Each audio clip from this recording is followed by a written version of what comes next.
one. Good evening. Good evening. Good evening. Good evening. All right, let me make sure that this is all right.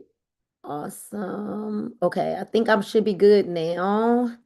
And so excited to be here with you all. This is one of my most favorite times of the week, and I try my darndest to make sure. Tara, I'm going to make you a co-host because Tara, you really do always do a really good job at making sure people get in the room for me.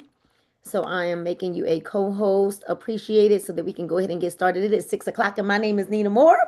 So excited to be here with you. Listen, if you've never been here before, we want to know it. We want to welcome you in. If this is your first time on book club, let us know and hit a 1. If you're always here with us, hit a 2. If you're like, I would never miss a book club, that is why I'm here, because there are some reasons why book club is so important. And one of the reasons why book club is so important is because it's our time of personal growth and development.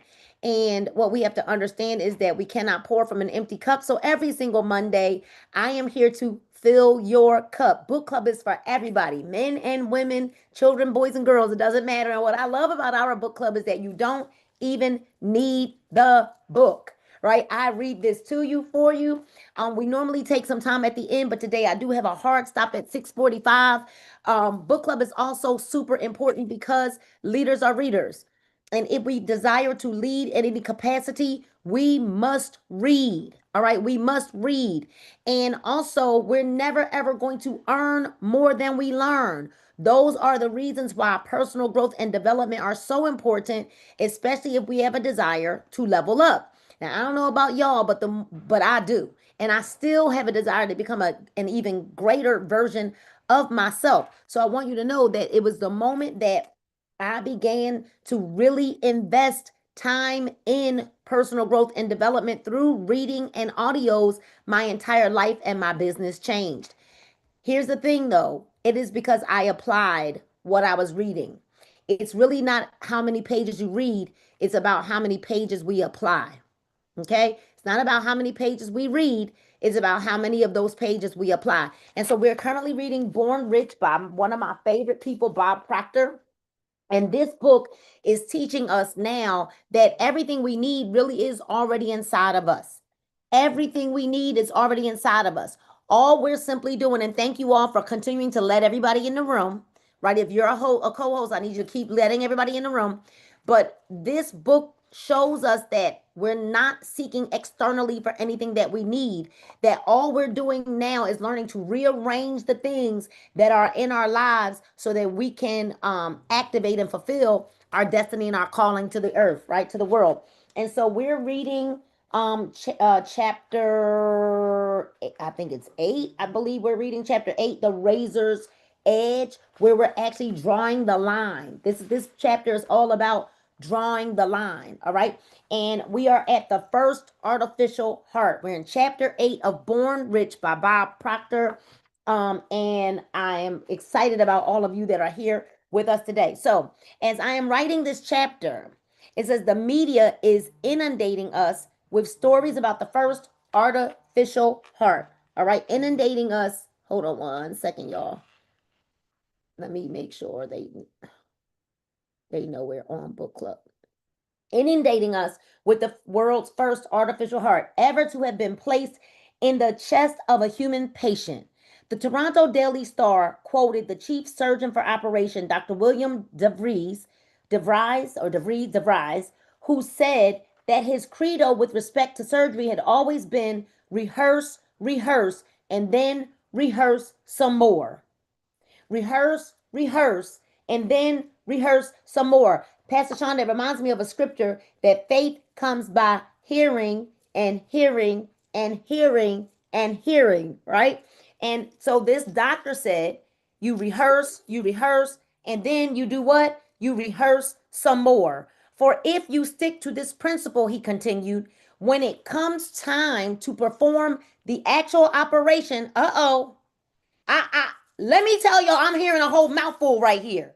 He says, when it comes time to perform the actual procedure of the operation, the procedure will have become almost routine for you.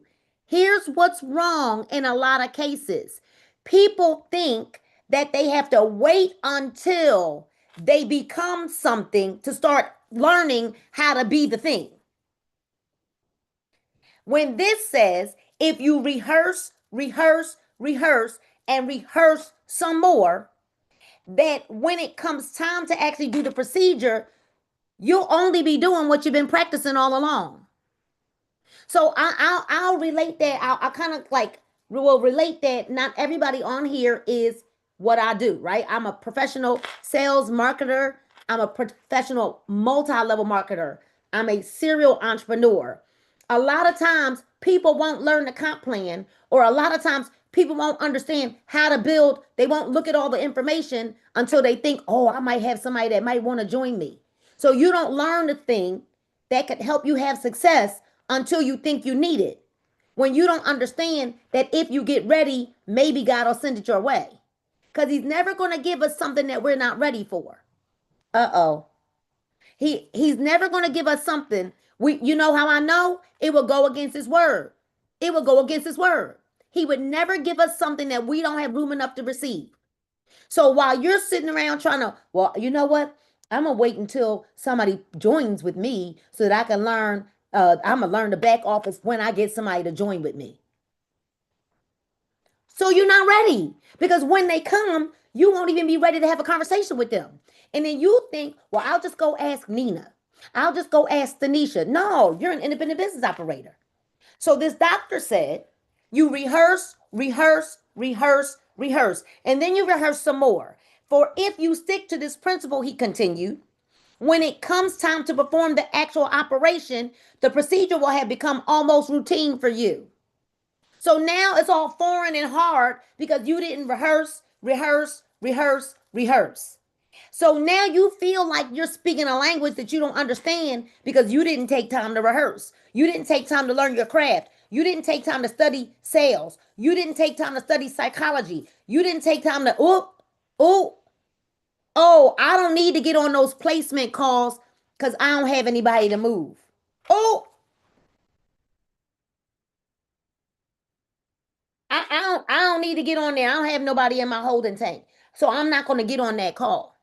So you don't even get ready. And then you say that out your mouth. And then you know what the Lord says? Oh, okay. Well, that's why we're going to make sure ain't nobody ever in that holding tank until you get ready. Everybody just say ouch hallelujah. Just it's okay. Just say ouch hallelujah. Ouch hallelujah. Dr. DeVries is an exemplary case of an individual who gave that little bit extra. He took the time and effort to rehearse the operation on the screen of his own mind before performing it in the hospital operating room. Oh my goodness. Do it.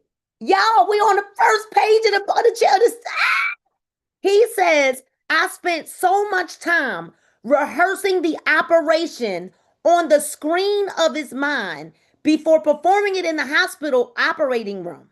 The razor's edge difference The razor's edge difference enabled Dr. DeVries to become the world renowned surgeon who is destined to be written up in the annals of medical history because he would dare to rehearse this operation over and over and over again as if he was doing it.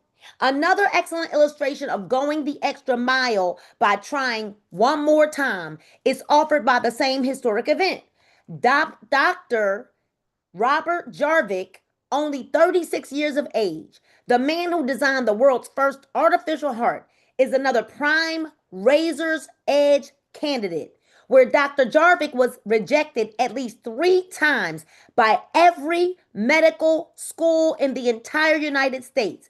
He was even advised by one teacher whose course he was failing to apply to dental school. But Robert Jarvik was a man with a vision, and he could not be denied it. He intuitively grasped that he was the master of his fate, and he must have innately understood the razor's edge concept, for he would not accept defeat. And as a result of his remarkable perseverance, he was finally accepted into the University of Utah School of Medicine in Salt Lake City in 1972. A mere decade later, young Robert Jarvik achieved a medical breakthrough, the likes of which had never been seen before. Speaking of her husband, Dr. Jarvik's wife, Elaine, said, he has qualities which are very difficult to measure. He is creative, and that is something that you cannot measure with a test. Robert Jarvik entered the fierce competition for a place in medical school with none of the conventional assets, superior grades. He didn't have prestige. He wasn't prestigious, right? No prestigious academic degree or a high score on the medical entrance exam. Nevertheless, he did possess those important intangibles. He had perseverance and a consuming passion to be successful. So here it is. This doctor wasn't a sum cum laude. What he had, and this is what we keep trying to tell people, is talent isn't all that will cause a win. It's called, it's not just talent and skill set. It's how much perseverance do you have? How much grit do you have to keep showing up, to keep practicing and practicing and practicing and practicing when it doesn't look like you're winning? Can you practice when it doesn't look like you're winning? Can you show up when it doesn't look like you're winning? Can you keep going when it doesn't look like you're winning? Can you act like on the days that we do back office training when you don't have one person enrolled? Can you sit there on the training getting all the information as if you're getting ready to move 100 people, saying on those, see, I would be sitting on those trainings saying, I'm so happy and grateful for all of the people that I'm going to have to move out of my holding tank next month. I am so, see, I'm talking about the kind of faith that where he was rehearsing the surgery over and over and over again, as if when it came time for him to perform the surgery, it was like he was rehearsing, like he had already done it. So while you're deciding, well, you know what, I'm gonna go to bed. I know it's close out, but I'm gonna go to sleep because I don't have nobody. I'm not ranking up. I don't have nobody to move. And you say those things, and what you do is you done cut your business. You done cut your nose off because you're saying I don't have nobody. So since I don't have nobody, I'm gonna just go. I'm not gonna learn. As a matter of fact, let me go one better. Since I don't have nobody to move, I'm not going to be a part of the team. I'm going to take my ball in and I'm going in the house. I'm not going to be a team player. Uh, I'm going to just go ahead and finish reading Pastor Sean because I'm just going to, everybody like Nina,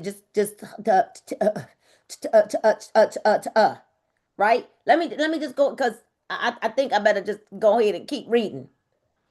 He wasn't smart. He wasn't the smartest. He wasn't the sharpest tool but he was the hardest worker. But he was the hardest worker. So there I was. I had no degrees, right? Like a lot of my counterparts in this industry. No, I got a PhD, a public high school diploma. And thankfully I got that, right? And thankfully I did pretty good when I finally, 12th grade, but thankfully.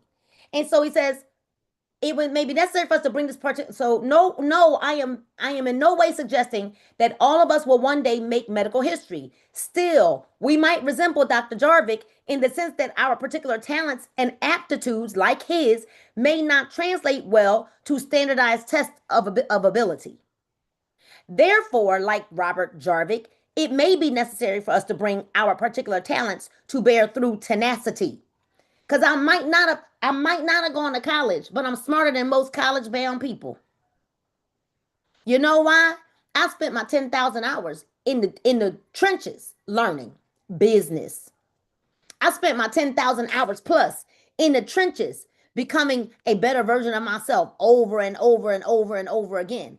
Because then what I did, right, Tracy Deloach watched me do it, is I studied. Like I read and I got around the greats and I learned. I learned by listening, not talking. I learned more by listening to what other people were saying and doing, and still to this day, than I do by talking. And I take mental notes and I watch people's posture and I listen to how they talk. And I still today spend time honing my craft. So this says Therefore, like him, he said to bear through tenacity, perseverance, and courage, just one more bite at the apple may be all that is required for us to succeed. But too many people take they ball in. Rut row, right? Rut row. As I have mentioned, Napoleon Hill devoted an entire chapter of his book, Think and Grow Rich, to persistence. He wrote, I had the happy privilege of analyzing both Mr. Thomas Edison and Mr. Henry Ford year by year over a long period of years, and therefore the opportunity to study them at close range. Therefore, I speak with actual knowledge when I say that I found no quality save persistence in either of them that even remotely suggested the major source of their stupendous achievements. Surely you would agree that there was a tremendous difference in the accomplishments of these two men as compared with the accomplishments of most people. Yet, by their own admission, neither of these men were intellectually superior in terms of their IQs. They may have been inferior to many other people, nevertheless, because both men possessed the vital quality of persistence, their results in life were invariably superior to those of the masses. Let me know in the comments, what do you believe some of the traits or the attributes by watching people? I don't know about y'all, but I watch a lot of documentaries like Michael Jordan. I've watched Michael Jordan's documentary over and over and over again. You know why? Because I needed to understand the mindset of the mindset of someone that was so magical to me, right? How he never made an excuse. Sick, you didn't even know when he was ever sick, because what did Michael Jordan do? He still played in the finals sick with the flu. With the flu. So name something that you see as an attribute of a person who there. Let me tell you one attribute that I see of a real champion. One of the attributes I see of real champions are they're obsessed. They're obsessed. They're obsessed with winning. They show up when they show up. People who are obsessed with winning show up without having to be asked. They're obsessed. They work harder. They get up earlier. They go to bed later. They are literally, there is nothing that won't stop a person who's a champion. They're determined. They're obsessed. They're obsessed with it.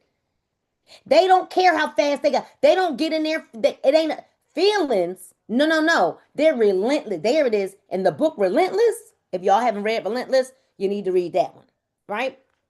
So, therefore, I speak of actualism. Surely you would agree that there is a tremendous difference between the accomplishments of the two. Perhaps the factor that will catapult you into the big leagues, that will multiply your income from a material as well as psychic point of view, will be your ability to persist. Everybody write the word persist in the comments. Your ability to persist.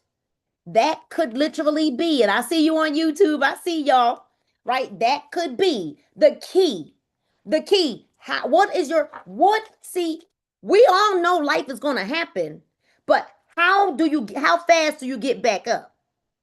When you get, Les Brown said it many a times. If you do fall, Dr. Tanya, he said, fall on your back so that you can see your way up. Because it doesn't mean that there aren't going to be pitfalls.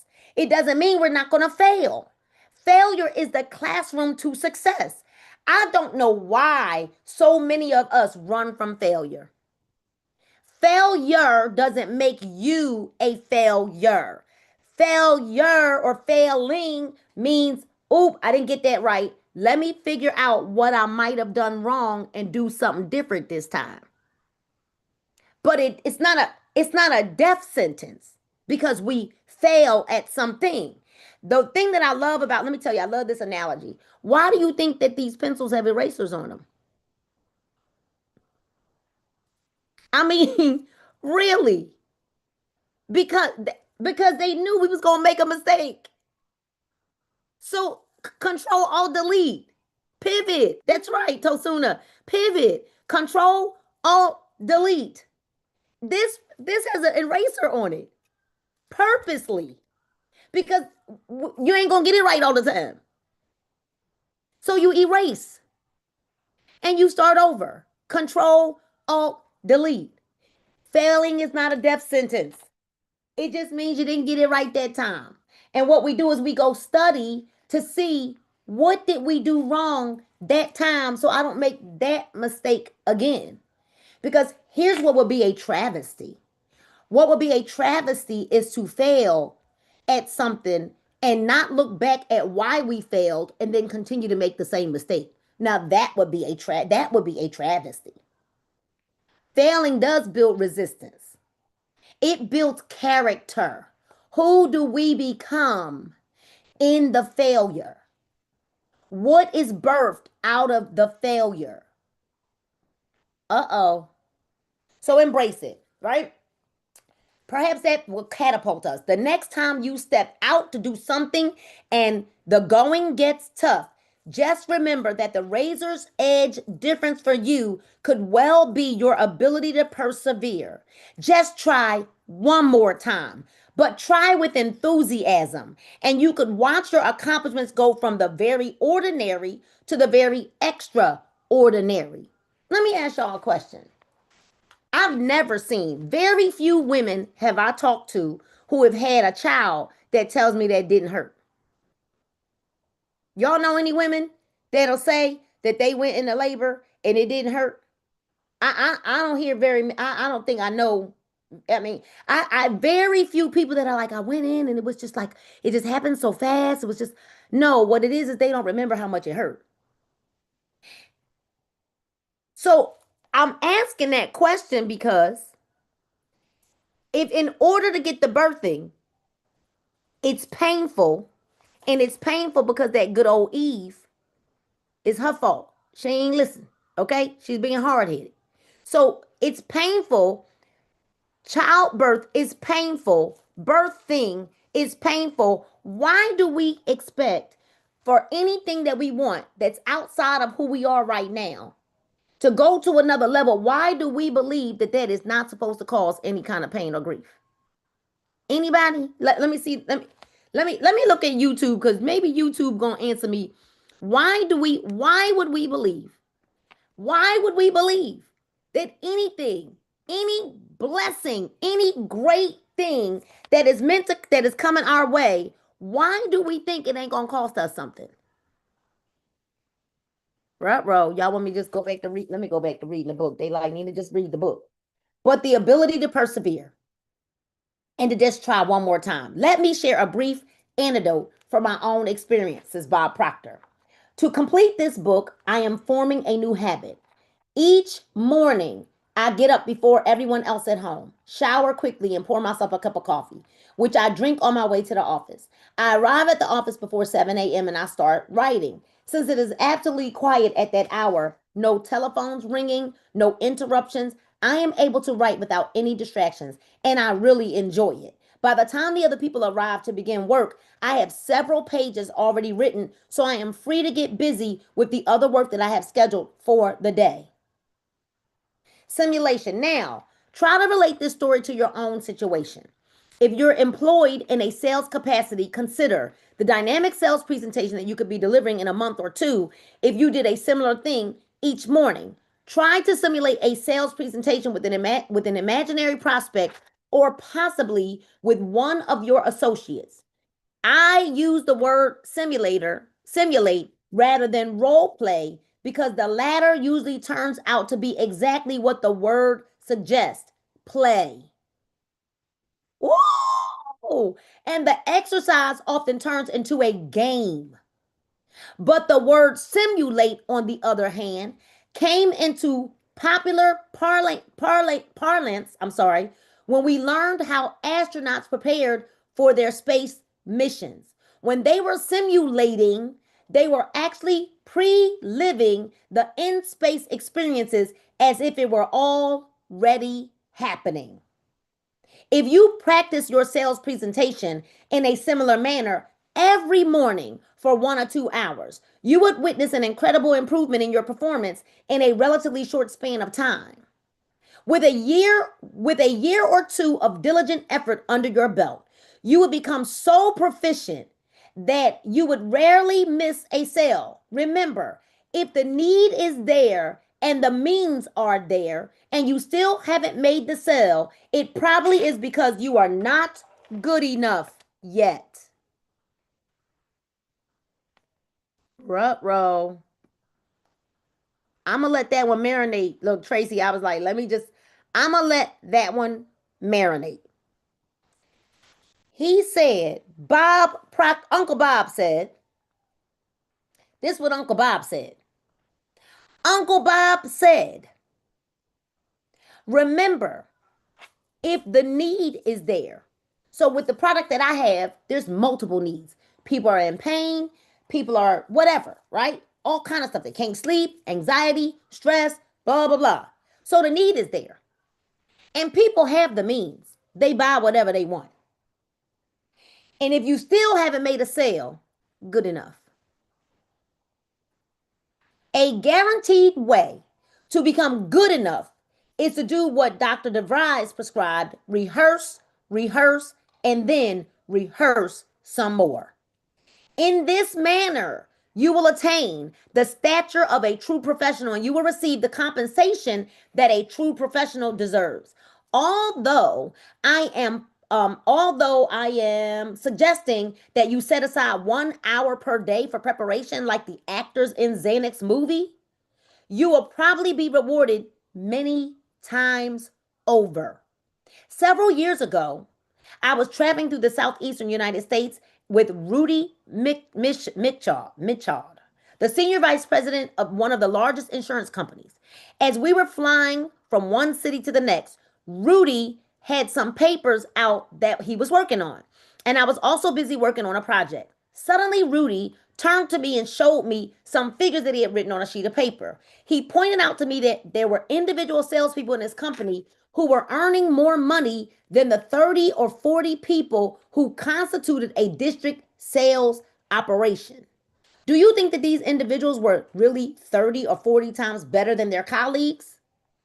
Of course they were. No, I'm just kidding. It says, of course not. Like the racehorse, armed, they were probably only 3 to 4% more effective. But in terms of annual income, there was no comparison. What made the difference? Perhaps they planned their day while others didn't. Or maybe they practiced for 1 hour while the others did not. Whatever they did, you can be sure the difference was as fine as a razor's edge. Now stop reading, sit back, relax, and think, and really think. What is it in your life that will make the razor's edge difference for you? Do you actually know what it is? Y'all write it in the comments. What is it in your life that will make the razor's edge difference for you? Are you showing up the way you expect other people to show up? Uh-oh. It's so easy. I watch people have all these high expectations for everyone else, but never have any high expectations of themselves. And I watch people talk about what other people don't do, and I'm thinking to myself, but I'm watching you. And you don't do half of that stuff. You're complaining about other people. So what is your razor's edge? What's your razor's edge? Your razor's edge. Bob Proctor says, good. Then do it now. If you know what it is, he said, then do it now.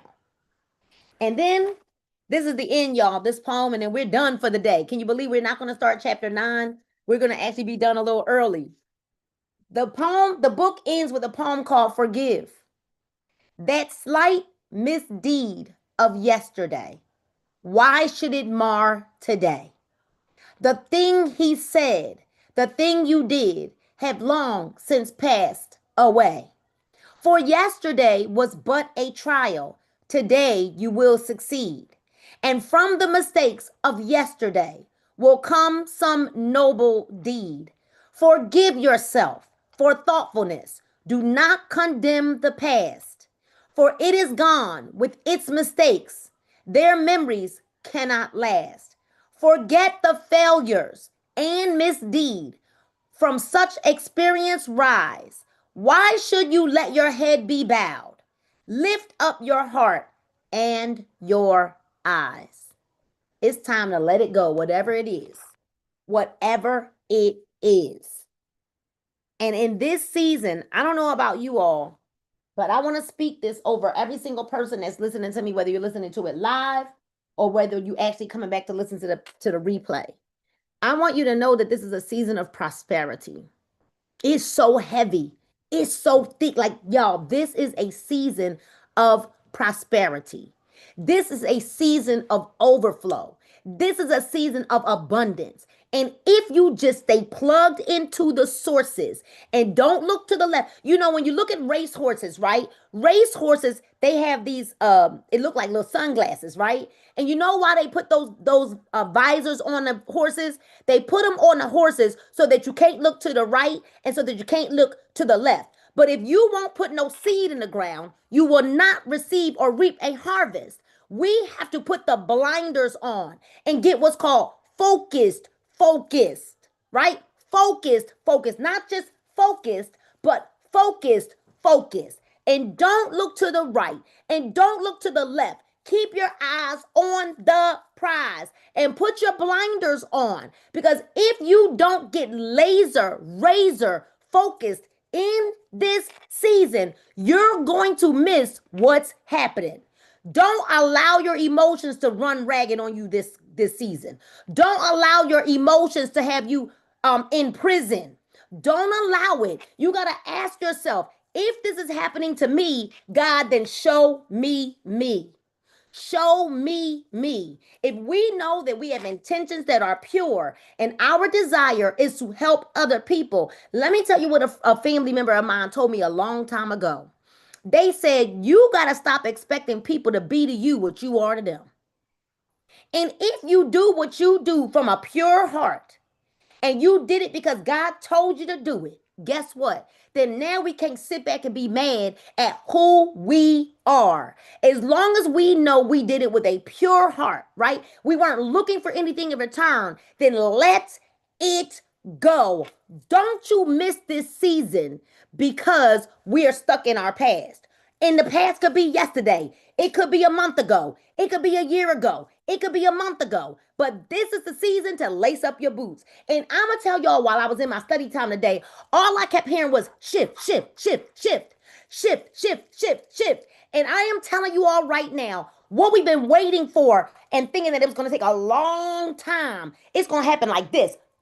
Bam, shift. And so I'm declaring and I'm decreeing abundance and overflow over all your lives. But you got to get your emotions in check. You got to get your mind regulated. You got to get consistent. You got to stay plugged in. You got to focus, and watch the shift happen. You're all one word away, one person away, one statement away, one proximity away, one relationship away from a major breakthrough in your life. But take a page out of the book and rehearse, and you become what's necessary for you to be before it shows up. You got to act right now like you are the CEO. Act like right now like you are the head and not the tail. Stop waiting on crumbs. Act right now with a posture of excellence. Don't show up looking any old kind of way. Show up like money. Show up like money. Show up the way you want to be received. Show up the way you want people to receive you, to respect you. Don't just show up any old kind of way. Show up like big money. Show up like it and watch what happens. Proximity is everything, but you got to be right once you're in those rooms. So I pray that today you got what you needed to hear. Pray, that's right, prepare for the rain before it comes. And don't you sit around and miss this season. Don't you do it. So listen, we'll be back here on this same channel next Monday, and we will start chapter 9 next week. Chapter 9 is don't think. Look at this. Chapter 9 is don't think in reverse. Uh-oh. Chapter 9 is don't think in reverse. it says, look at this. Let us not look back in anger, nor forward in fear, but around us in awareness. Y'all, let me tell you something. So, anyway, I pray that you enjoy the rest of your day, the rest of your evening, and the rest of your week. Let's make sure that we are kind to one another and do a good deed. Pay it forward. Don't forget, y'all, tonight we have our 8 o'clock Vision Mastery call. And you all make sure you invite. All right, we'll see you back here next Monday. And don't come alone. Make sure you bring somebody and invite somebody to this space where we learn.